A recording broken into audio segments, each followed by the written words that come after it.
Ciao, sono Sara Ricciardi, una designer, un'insegnante e una sognatrice. Nel mio lavoro intreccio immaginazione e materia, progettando oggetti, spazi, performance e installazioni. Per clienti come Luisa Via Roma, Visionaire, Serge Ferrari e gruppo Max Mara. Ognuno di noi ha accesso ad una fonte inesauribile di creatività. Possiamo chiamarla fantastica. Troppo spesso però i pensieri si fermano nelle zone di comfort. Come un muscolo, la creatività va tenuta in continuo allenamento.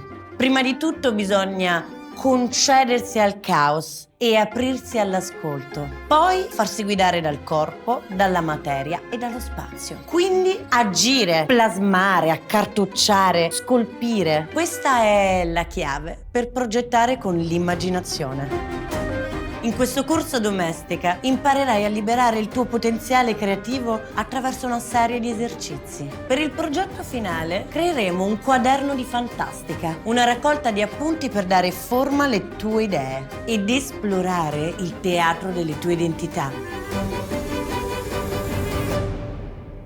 Per iniziare parleremo di cos'è la fantastica e dei grandi artisti che l'hanno ispirata. Poi passeremo all'azione facendo esercizi sui 5 temi fondamentali. Chi sono io? Il corpo, il linguaggio, la materia, la poesia.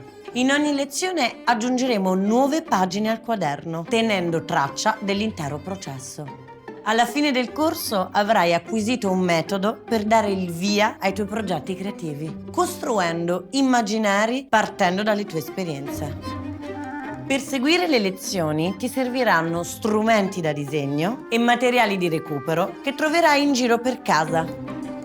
Questo corso è per tutte le persone che vogliono allenare il pensiero laterale e imparare a progettare in modo più creativo. Giocare è una cosa seria. Crea con me il tuo quaderno di fantastica.